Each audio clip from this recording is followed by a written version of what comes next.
ಈಗಾಗಲೇ ನಾನು ಕಳೆದ ಬಾರಿನೂ ಕೂಡ ಮೀಟಿಂಗ್ ಮಾಡಿದ್ದೆ ಬಂದು ಒಂದು ಕುಡಿಯೋ ನೀರಿನ ವಿಚಾರದಲ್ಲಿ ಅದು ಹಿಂದೆ ಮೀಟಿಂಗ್ ಮಾಡಿದ್ದೆ. ಕಳೆದ ಬಾರಿ ಮಳೆಗಾಲದಿಂದ ಆಗುವಂಥ ಪರಿಸ್ಥಿತಿಗಳ ಬಗ್ಗೆ ಏನು ಎಚ್ಚರಿಕೆಯಿಂದ ಇರಬೇಕು, ಎಲ್ಲ ಕ್ರಮಗಳನ್ನು ನಾವು ತಗೊಳ್ತಕ್ಕಂಥದ್ದಕ್ಕೆ ನಮ್ಮ ನಗರಾಭಿವೃದ್ಧಿ ಮತ್ತು ಗ್ರಾಮೀಣಾಭಿವೃದ್ಧಿ ಮತ್ತು ನಮ್ಮ ಇಂಧನ ಇಲಾಖೆ ಹಾಗೂ ಜಿಲ್ಲಾಡಳಿತ ಎಲ್ಲ ಸಜ್ಜಾಗಿರಬೇಕು. ಆಮೇಲೆ ಪೊಲೀಸು ಮತ್ತು ಈ ಫೋರ್ಸ್ ಇದೆ, ಈ ರೆಸ್ಕ್ಯೂ ಮಾಡುವಂಥ ಫೋರ್ಸು ಅವ್ರದ್ದೆಲ್ಲರದ್ದು ಕೂಡ ಎಲ್ಲ ರೀತಿಯಾಗೂ ಕೂಡ ಎಚ್ಚರಿಕೆಯಿಂದ ಇರಬೇಕು ಅಂತ ಮಾಡಿದ್ದೀವಿ, ಅರಣ್ಯ ಇಲಾಖೆ ಎಲ್ಲರೂ. ಆದ್ದರಿಂದ ಏನೇ ಆದರೂ ಕೂಡ ಮುಂಜಾಗ್ರತೆ ಕ್ರಮಗಳು ಎಲ್ಲವೂ ಕೂಡ ಸಜ್ಜಾಗಿರಬೇಕು ಅಂತ ನಾನು ಚರ್ಚೆ ಮಾಡಾಗಿದೆ. ಆಗಿದ್ದ ಕಡೆ ಅದನ್ನು ಕೂಡ ಗಮನ ಇಟ್ಕೊಂಡಿದ್ದಾರೆ. ಕೆಲವು ಕಡೆ ಎಲ್ಲ ಅದಕ್ಕೆ ಕಾಮಗಾರಿಗಳು ಕೂಡ ತೊಗೊಂಡಿದ್ದಾರೆ.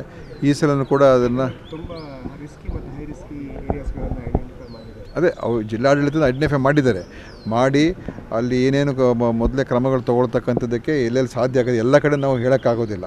ಆದರೆ ಕಳೆದ ವರ್ಷ ಮತ್ತು ಹಿಂದಿನ ವರ್ಷ ಎಲ್ಲೆಲ್ಲಿ ಹೆಚ್ಚಾಗಿತ್ತು ಅಲ್ಲಿ ನೀವು ಹೆಚ್ಚು ಗಮನ ಕೊಡಿ ಅಂತಲೂ ಕೂಡ ಮೀಟಿಂಗಲ್ಲ ಹೇಳಿದ್ದೀವಿ. ಸೊ ಅದರ ಅನುಸಾರ ಅವರು ಆ ಪ್ರಕಾರ ಕ್ರಮ ತೊಗೊಳ್ತಾ ಇದ್ದಾರೆ.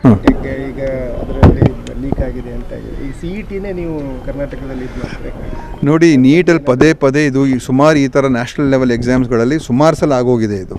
ಮತ್ತು ದೇಶದ ಮಕ್ಕಳ ಭವಿಷ್ಯದಲ್ಲಿ ಚೆಲ್ಲಾಟ ಆಡ್ತಾ ಇದ್ದಾರೆ. ಯಾವುದೋ ಒಂದು ಕಡೆ ಆದರೆ ಇಡೀ ದೇಶಕ್ಕೆ ತೊಂದರೆ ಆಗ್ತಾಯಿದೆ.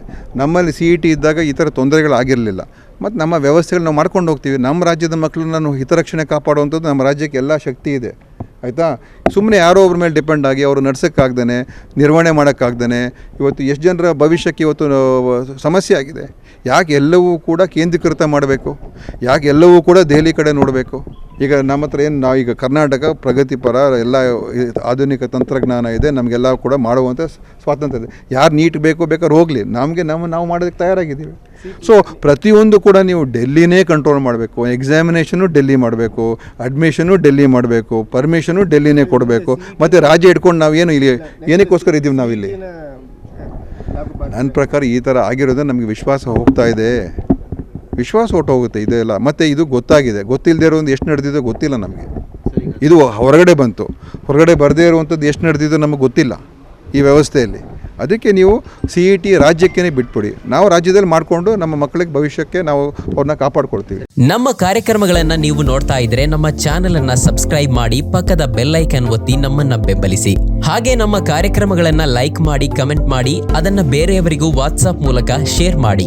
ನೀವು ಹೀಗೆ ಮಾಡಿದಾಗ ನಮ್ಮ ಚಾನೆಲ್ ಮತ್ತಷ್ಟು ಜನರಿಗೆ ತಲುಪಲು ನೀವು ನಮ್ಮೊಂದಿಗೆ ಸಹಕರಿಸಿದ ಹಾಗಾಗುತ್ತೆ. ಇದು ನೀವು ಯಾವುದೇ ಖರ್ಚಿಲ್ಲದೆ ಕೆಲವೇ ಸೆಕೆಂಡುಗಳಲ್ಲಿ ನೀಡಬಹುದಾದ ಸಹಕಾರ. ಧನ್ಯವಾದಗಳು.